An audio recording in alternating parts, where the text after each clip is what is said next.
Hi, everybody. My name is Mandy Savitz-Romer. I am on the faculty at the Harvard Graduate School of Education. There, I teach students and prepare those who are interested in working in the field of college and career readiness, as well as those students who want to become school counselors or school social workers. I'm really delighted to be with you today and talking about some of my own experiences, first as a high school counselor, and more recently as someone who does research and writes about supporting students as they develop their future selves. Let me start just from where it all began. As a high school counselor here, very young version of Mandy, I was tasked to work in a large high school with largely students of color, students who are first in their family to go to college. And you can see here me with 3 of my students who at the time were very eager to learn about post-secondary possibilities. One of the things that I noticed, having been there, was that there were some students who were very eager and very attentive to signing up for enrichment programs. They would come, they did things on time, they were interested in learning more, they had clear ideas of who they wanted to be in the future, and they took advantage of many of the opportunities that we have out there. But I had a whole lot of other students who didn't come to my office regularly, or students who weren't necessarily following up on some of the opportunities I shared with them. There were those students who didn't come to school every day, or those students who maybe wanted a particular future for themselves, but didn't always come to school, do their homework. They had aspirations, but they were students who, as soon as something went wrong, they were quick to kind of get off the post-secondary path. So as I left my role as a high school counselor, I began to dig into research and looking at what I could have done differently to engage more students and also different students. There were some things that were working really well for these 3 young women and many others like them, but there were far too many students for whom the process that I was using just wasn't working for them. So I set out to do research on what was in place with regard to post-secondary pathways. And one of the things that I found very quickly was that we have a lot of wonderful work already underway. And I can almost guess that everyone who's listening today, whether you're sitting there or standing there listening, that you're not hoping for things to fill more time in your schedule. I trust your schedules are quite full, but rather maybe you're looking for some different ways to engage in your work. So when I set out to do this research and I began to look at what was in place, I found a lot of attention to what I call instrumental support. Instrumental support are things like filling out forms and helping students make choices about their future, maybe helping them understand what kinds of careers are available and what kinds of majors one pursues for that career. Now, this is very important work, let me be clear. But one of the things that I realized in looking at this is there wasn't a whole lot of attention to students and who they were. There was a lot of information out there.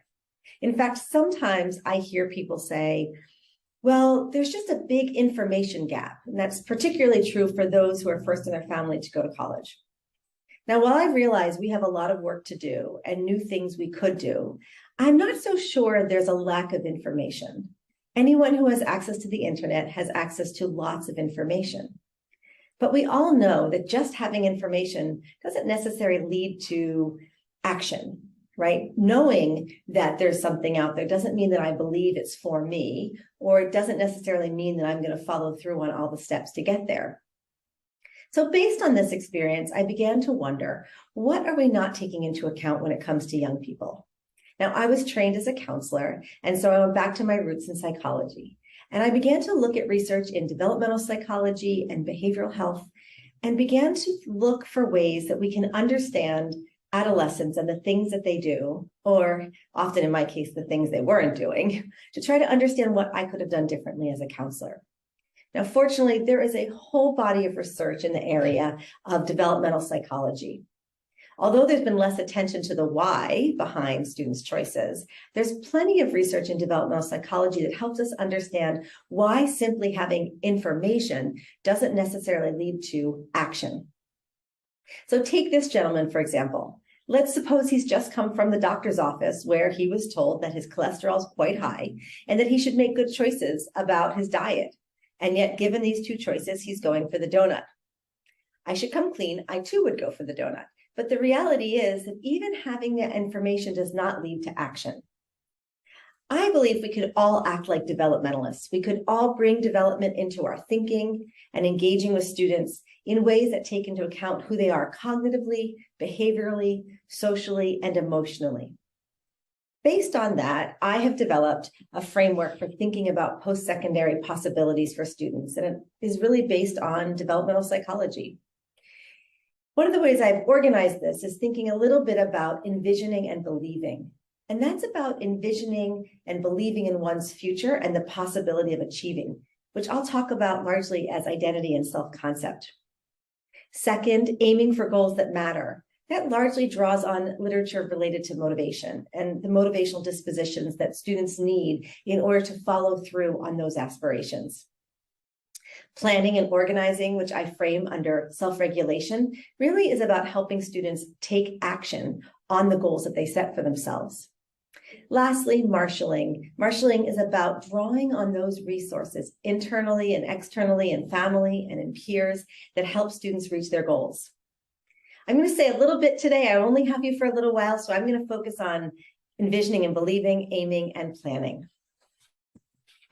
So let's start with identity. In many ways, conversations about the future have really taken on looking at identity. I've heard a lot in the media and in programming around a college-going identity. And in many ways, that's been a useful endeavor. We have recognized that if we don't expose students to post-secondary options, they may not even dream of it for themselves, that there may be other reasons that they haven't considered that as a possibility. And we see this college-going identity in lots of ways, including having elementary school students take up a college by wearing the sweatshirt, or as this young little boy did, even shaving his head to match the mascot of USC. But this college-going focus only on sort of aspirations doesn't really build on what we know about identity. And in fact, the field of identity development is very rich. Maybe some of you took a psychology class and remember learning about Erik Erikson or James Marcia, people who studied identity. And yet we don't necessarily incorporate that into what we do when we're thinking about a future-oriented identity. So one of the things that we know is that identity is a very complex process, and it's influenced by many parts of who we are. And the tough thing about working with adolescents and young adults is that identity development is largely invisible. We can't see it. So students are trying on different identities with their clothes, the music they listen to, the friends they hang out with, maybe even some of the behaviors they're experimenting with. That is all identity exploration. Our goal as educators is to help students form coherent identities in ways that bring in different dimensions of who they are, their race, their gender, along with a future-oriented identity. When students feel conflict between two parts of their identity, it can make it hard for them to pursue something.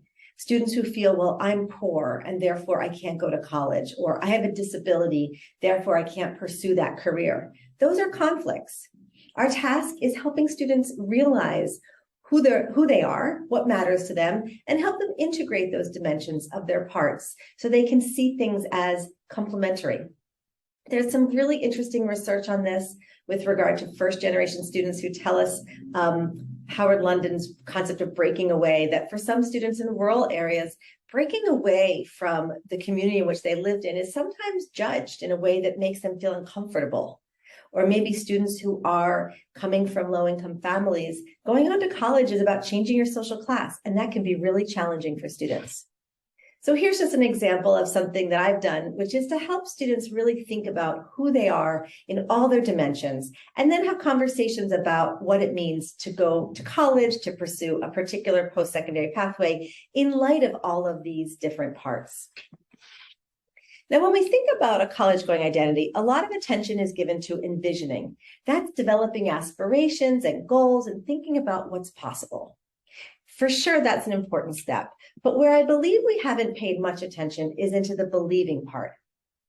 It's not just about wanting to be something, it's believing that I can do it. And believing is about having an expectation that's not just pulled out of the air. It's based on what I think about myself and what I think I'm capable of. Whether I think that becoming an architect, an engineer, or even going to college is truly possible. I might like the idea of becoming a Broadway singer, but if I don't believe I can sing, I'm really not going to take the steps to achieve that goal. So I really focus on believing and thinking about what can we do as educators to really foster the kind of believing that's necessary. And one of the ways that I've chosen to do that is through a construct called self-efficacy. This comes out of psychology literature. The idea is more than self-esteem or something global. Self-efficacy is my belief in my ability to do a certain task.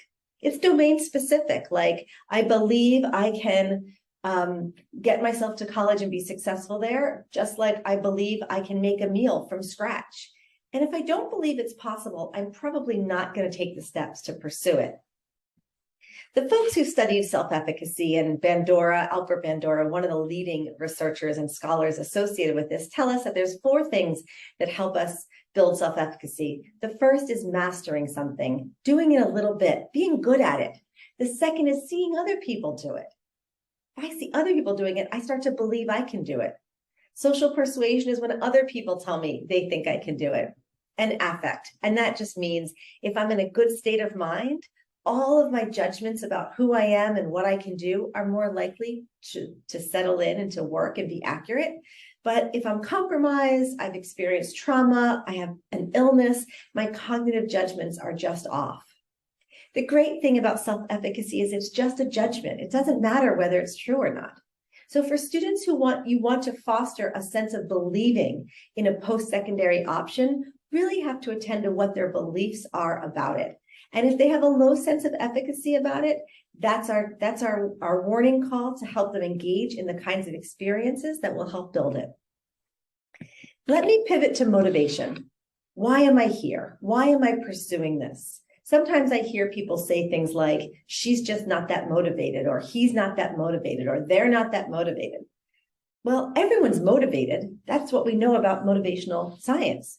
In fact, motivational researchers have told us that it's not a binary quality. It's not like you are or are not motivated. Everybody's motivated by something. Our students are motivated to play video games or go to church with their families or to spend a lot of time learning an instrument. So it's not like we are or are not. It's very specific. And the second misnomer about motivation is that we can give it to someone. I can make them motivated. Motivation is an internal process. Much like self-efficacy, it's an internal process and a belief.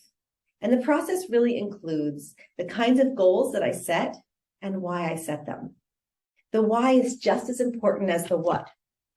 So motivation researchers call this adaptive motivation. And they say that the beliefs and the goals that people set are the things that lead them to achieve those goals. So what goals they set and what they think about them.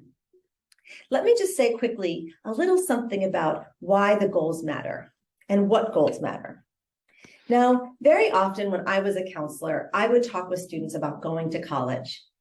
Now, that was a part of my role, was to increase their college going aspirations. So you know what I did? Take a guess at what I did. What did I do to motivate my students to go to college?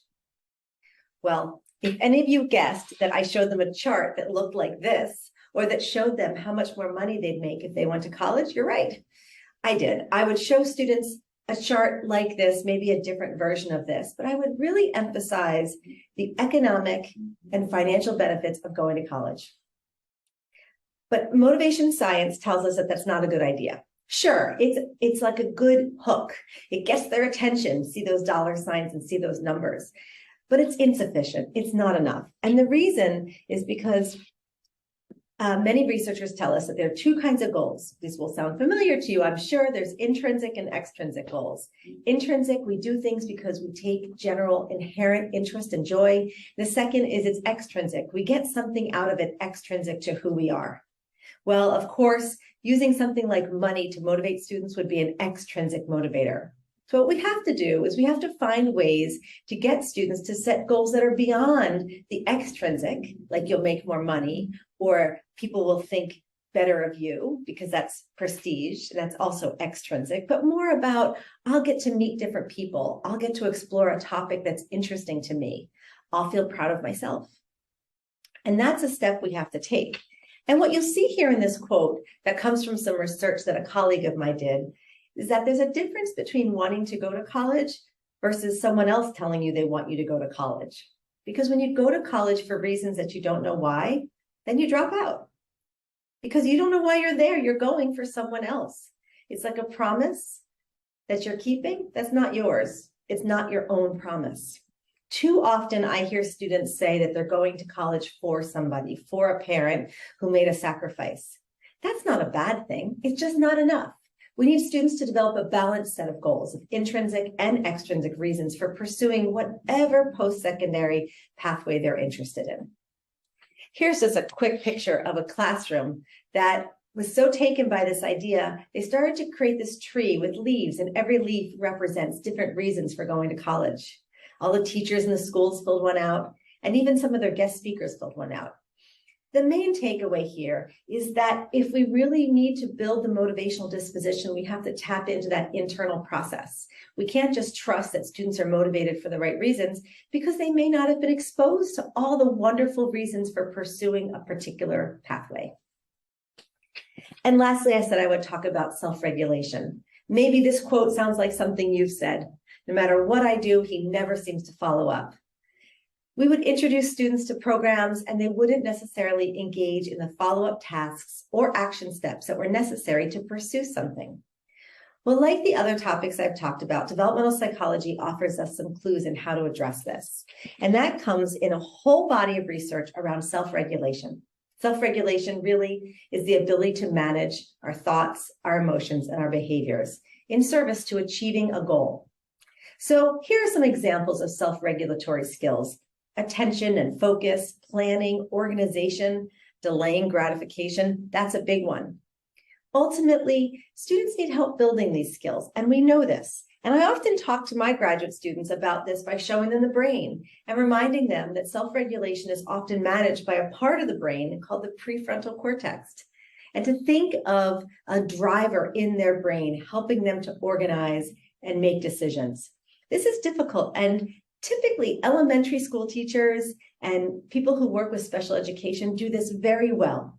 And we focus this in elementary schools because we thought for a long time that this skill really developed, as you can see in this chart, from between ages really 4 and 6.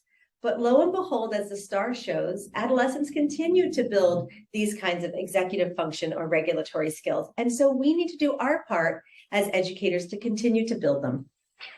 What does that mean? It means we need to incorporate planning activities and exercises into our education and our programming.